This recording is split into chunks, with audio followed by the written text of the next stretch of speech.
Welcome back. ಕಮ್ಮಲ ಪಾಳ್ಯದಲ್ಲಿ ಅಸಮಾಧಾನ ಭುಗಿಲೆದ್ದಿದೆ. ಸರಿಯಾದ ಸ್ಥಾನ ಸಿಗದೆ ಇರೋದಕ್ಕೆ ನಾಯಕರು ಕಿಡಿಕಿಡಿಯಾಗಿದ್ದಾರೆ. ಆಲ್ಮೋಸ್ಟ್ ಹೆಚ್ಚಿನ ನಾಯಕರುಗಳು ಅಸಮಾಧಾನಿತರಾಗಿದ್ದಾರೆ.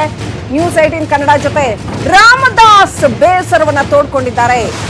ಕಮಲಪಾಳ್ಯದಲ್ಲಿ ಸಾಕಷ್ಟು ಜನರಲ್ಲ ಅಸಮಾಧಾನ ಭುಗಿಲೆದ್ದಿದೆ. ಸರಿಯಾದ ಸ್ಥಾನಮಾನ ಸಿಕ್ಕಿಲ್ಲ, ತಮಗೆ ಸರಿಯಾದ ಹುದ್ದೆ ಸಿಕ್ಕಿಲ್ಲ ಅಂತ ನ್ಯೂಸ್ 18ಗೆ ರಾಮದಾಸ್, ಮಾಜಿ ಸಚಿವ ರಾಮದಾಸ್ ಎಕ್ಸ್ಕ್ಲೂಸಿವ್ ಆಗಿ ಮಾತನಾಡಿದ್ದಾರೆ. ನನಗೆ ಸಚಿವ ಸ್ಥಾನ ಕೈ ತಪ್ಪಿದ್ದಕ್ಕೆ ಅಸಮಾಧಾನ ಇಲ್ಲ, ಆದ್ರೆ ಪಕ್ಷಕ್ಕೆ ದುಡಿದವರನ್ನ ಕಡೆಗಣಿಸಲಾಗಿದೆ. ಈ ಕಡೆಗಣನೆ ನೋವುಂಟು ಮಾಡಿದೆ, ರಾಮದಾಸ್ ಹೇಳಿದ್ದಾರೆ.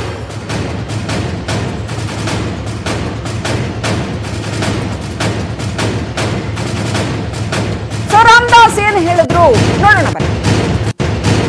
ಭಾಗದ ಶಾಸಕರಾಗಿರ್ತಕ್ಕಂಥ ರಾಮದಾಸ್ ಅವರು ನಮ್ಮ ಜೊತೆಗಿದ್ದಾರೆ. ಸರ್, ಮುಖ್ಯವಾಗಿ ಈಗಾಗಲೇ ನೀವು ಸಚಿವ ಸ್ಥಾನ ಕೈ ತಪ್ಪಿರೋದಕ್ಕೆ ಅಸಮಾಧಾನ ಆಗಿದ್ದೀರಾ ಅನ್ನುವಂಥದ್ದು. ನನಗೆ ಯಾವುದೇ ಅಸಮಾಧಾನ ಆಗಿಲ್ಲ, ನೋವಾಗಿದೆ. ಕಾರಣ ಅಂದ್ರೆ ಯಾವುದೋ ನನ್ನ ವೈಯಕ್ತಿಕ ವಿಚಾರಕ್ಕಲ್ಲ, ನಮ್ಮದೇ ಆದಂತಹ ಅನುಭವ ಇದೆ, ವಿಷನ್ ಇದೆ. ಮೈಸೂರು ವಿಭಾಗವನ್ನ ನಾವು ಬೆಳೆಸ್ಕೊಂಡು ಹೋಗ್ಬೇಕನ್ನುವಂಥ ಒಂದು ಕನಸಿತ್ತು. ಹಾಗಾಗಿ ಅಷ್ಟೇ ಹೊರತು ಅದೇ ನಾನೊಬ್ಬ ಕೇಡರಿಂದ ಬಂದಂಥವನು, ಸ್ವಯಂ ಸೇವಕ. ಯಾವುದೇ ಕಾರಣಕ್ಕೂ ಕೂಡ ಅಸಮಾಧಾನ ಪಟ್ಕೊಳ್ಳುವಂಥದ್ದಲ್ಲ. ರಾಜ್ಯದ ಪರಿಸ್ಥಿತಿಗಳು, ಪ್ರವಾಹದ ಪರಿಸ್ಥಿತಿಗಳು, ಈ ಥರ ಇರುವಂಥ ಸಂದರ್ಭಗಳು, ಇವೆಲ್ಲವನ್ನು ಅರಿತುಕೊಂಡು ಕೆಲಸ ಮಾಡಬೇಕಾದಂಥ ಜವಾಬ್ದಾರಿ ನಮ್ಮ ಮುಂದೆ ಇದೆ. ಆ ಕೆಲಸವನ್ನು ನಾನು ಮಾಡ್ತೀನಿ ಹೊರತು ನಾನು ಯಾವುದೇ ಅಸಮಾಧಾನವನ್ನು ತೋರಿಸ್ಕೊಂಡು ಪಕ್ಷಕ್ಕಾಗಲಿ ವ್ಯವಸ್ಥೆಗಾಗಲಿ ನಾನು ಅಡ್ಡಿಯಾಗುವಂಥ ಕೆಲಸವನ್ನು ಮಾಡಲ್ಲ. ಮೈಸೂರು ಭಾಗದಲ್ಲಿ ಈಗಾಗಲೇ ದಸರಾ ಪ್ರಿಪರೇಷನ್ ನಡೀತಾ ಇದೆ. ನೀವು ಆ ಒಂದು ಪ್ರಿಪರೇಷನ್ ದೂರ ಉಳಿದಿದ್ದೀರಾ ಅನ್ನೋ ಒಂದು ಮಾತುಗಳು ಕೇಳಿಬಿಡ್ತಾ ಇದೆ. ಯಾಕಂದ್ರೆ ವಿ ಸೋಮಣ್ಣ ಅವರು ಉಸ್ತುವಾರಿ ಆಗಿರೋದಕ್ಕೆ ತಮಗೆ ಅಸಮಾಧಾನ ಇದೆ ಅನ್ನುವಂಥದ್ದು. ಅಲ್ಲ, ಈಗಾಗಲೇ 50% ದಸರಾ ಮುಗಿಸ್ಬಿಟ್ಟಿದ್ದೀವಿ ನಾವು. ಹಿಂದಿನ ಮುಖ್ಯಮಂತ್ರಿಗಳ ಆದೇಶದ ಪ್ರಕಾರದಲ್ಲಿ ಅಧಿಕಾರಿಗಳ ಜೊತೆಯಲ್ಲಿ ಕೂತ್ಕೊಂಡು ಯಾವತ್ತು ಏನು ಪ್ರೋಗ್ರಾಮ್ ಆಗಬೇಕು, ಏನು ಬಿಡಬೇಕು ಎಲ್ಲವನ್ನ ಮಾಡಿದ್ದೀವಿ. ನಾನಿವತ್ತು ಇಲ್ಲ, ಮೊದಲನೇ ದಿವಸ ಗಜಪಯಣ ಆಗುವಂಥ ಸಂದರ್ಭದಲ್ಲಿ ಆ ತಾಯಿ ಚಾಮುಂಡಿ ನನ್ನ ಕೈನಲ್ಲೇ ಪೂಜೆ ಮಾಡಿಸ್ಕೊಂಡದ್ದು. ನೈವೇದ್ಯ ಕೂಡ ನಾನೇ ಮಾಡಿದೆ, ಯಾಕೆಂದ್ರೆ ಇವರು 11:30ವರೆಗೂ ಬರಲಿಲ್ಲ ಅಂತ ಹೇಳಿ. ಆದರೆ ನನಗೆ ಮಂಗಳೂರಿಗೆ ಹೋಗುವಂಥ ಸಂದರ್ಭದಲ್ಲಿ ಒಂದು ಆಕ್ಸಿಡೆಂಟ್ ಆಯಿತು. ನಾನು ನನ್ನ ತಮ್ಮ ಹೋಗುವಾಗ ಅಲ್ಲಿ ಒಂದು ದಿವಸ ಆಸ್ಪತ್ರೆಯಲ್ಲಿದ್ದೆ, ಮೈಸೂರು ಬಂದು ಟ್ರೀಟ್ಮೆಂಟಲ್ಲಿದ್ದೆ. ಹಾಗಾಗಿ ನಾನು ಅದಕ್ಕೆ ಹೋಗಿಲ್ಲ. ಇವತ್ತು ನಾನು ಪಕ್ಷದ ಕಾರ್ಯಕ್ರಮ ಇರೋ ದೃಷ್ಟಿಯಿಂದ ನನ್ನ ಆರೋಗ್ಯ ಏನಾದರೂ ಕೂಡ ಇಲ್ಲಿ ಯಾಕೆ ಬಂದಿದ್ದೀನಿ, ನಾನೊಬ್ಬ ಕೇಡರ್ ಮನುಷ್ಯ. ದಸರಾ ತಾಯಿ ಚಾಮುಂಡಿ ನನ್ನ ತಾಯಿ, ಆ ತಾಯಿಯ ಕಾರ್ಯಕ್ರಮಕ್ಕೆ ಯಾವತ್ತೂ ಕೂಡ ನಾನು ಅಡ್ಡಿ ಮಾಡುವಂಥವನಲ್ಲ. ಹಿಂದೆ ಹೋಗಿದ್ದಾರೆ ಒಪ್ಪೋಣ, ಆದರೆ ಸೋಮಣ್ಣ ಆದ ನಂತರವಾಗಿ ಹೋಗಿಲ್ಲ ಅನ್ನುವಂಥದ್ದು ಸರ್.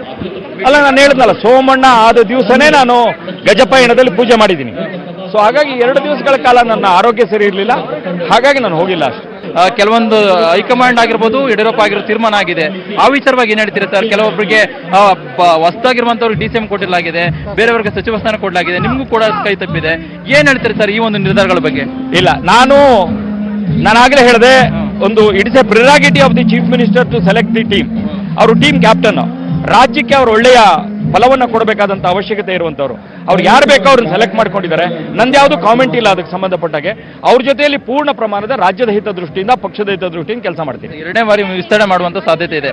ತಾವು ಕೇಳ್ಬೋದಾ ಮಾಡಿ ಅಂತ, ನಮಗೂ ಕೂಡ ಕೊಡಿ ಅಂತ ಏನಾದ್ರು ಒತ್ತಾಯನ ಮಾಡ್ಬೋದಾ ಅಂತ? ಖಂಡಿತ, ನಾನು ಯಾವತ್ತೂ ಒತ್ತಾಯನೂ ಮಾಡಿಲ್ಲ, ಗಲಾಟೆನೂ ಮಾಡಿಲ್ಲ, ಆ ರೀತಿಯಲ್ಲಿ ಹೋರಾಟ ಮಾಡ್ತೀನಿ ಅಂತ ಹೇಳೂ ಇಲ್ಲ. ಅದು ಪಕ್ಷಕ್ಕೆ ಸೇರಿದಂಥ ವಿಚಾರ. ಒಟ್ಟಾರವಾಗಿ ಸೋಮಣ್ಣ ಅವರ ಉಸ್ತುವಾರಿಯಲ್ಲಿ ಯಾವುದೇ ರೀತಿ ಅಸಮಾಧಾನ ಇಲ್ಲ, ನಿಮಗೆ ಸಚಿವ ಸ್ಥಾನ ಇದ್ದಿರೋದು ಕೂಡ ಅಸಮಾಧಾನ ಇಲ್ಲ. ಯಾಕೆ, ನೋವು ಯಾವ ರೀತಿ ಆಗಿದೆ ಅಂತ? ಅಲ್ಲಲ್ಲ, ಯಾರನ್ನೂ ಆಗಿರ್ಲಿ ಬರಲಿ, ನನಗೆ ಬೇಕಾಗಿರೋದು ತಾಯಿ ಚಾಮುಂಡಿಯ ಆರಾಧನೆಯಲ್ಲಿ ಲೋಪ ಇಲ್ಲದೆ ರೀತಿಯಲ್ಲಿ ಕೆಲಸವನ್ನು ಮಾಡ್ತೀನಿ. Thank you. ಇದಿಷ್ಟು ರಾಮದಾಸ್ ಅವರ ಮಾತಾಗಿದೆ. ಮುಖ್ಯವಾಗಿ ಪಕ್ಷ ಕಟ್ಟದಂಥವ್ರನ್ನ ಎಲ್ಲೊಂದು ಕಡೆ ಪಕ್ಷ ಕಡೆಗಣಿಸಿದೆ, ಇದು ನನಗೆ ನೋವನ್ನು ಉಂಟು ಮಾಡಿರುವಂಥದ್ದು. ಜೊತೆಗೆ ಸೋಮಣ್ಣ ಅವರೇನು ಉಸ್ತುವಾರಿ ಸಚಿವರಾಗಿದ್ರು, ಅದಕ್ಕೂ ಕೂಡ ಕೆಲವೊಂದು ಸಭೆಗಳಿಗೆ ನಾನು ಹಾಜರಾಗಿದ್ದೇನೆ ಅನ್ನೋ ಒಂದು ಮಾತನ್ನ ಹೇಳ್ತಾ ಇರುವಂಥದ್ದು. ಕ್ಯಾಮರಾ ಪರ್ಸನ್ ಶೋಭಾ ಜೊತೆಗೆ ಕೃಷ್ಣ, ಜಿವಿ, ನ್ಯೂಸ್ 18 ಕನ್ನಡ, ಬೆಂಗಳೂರು.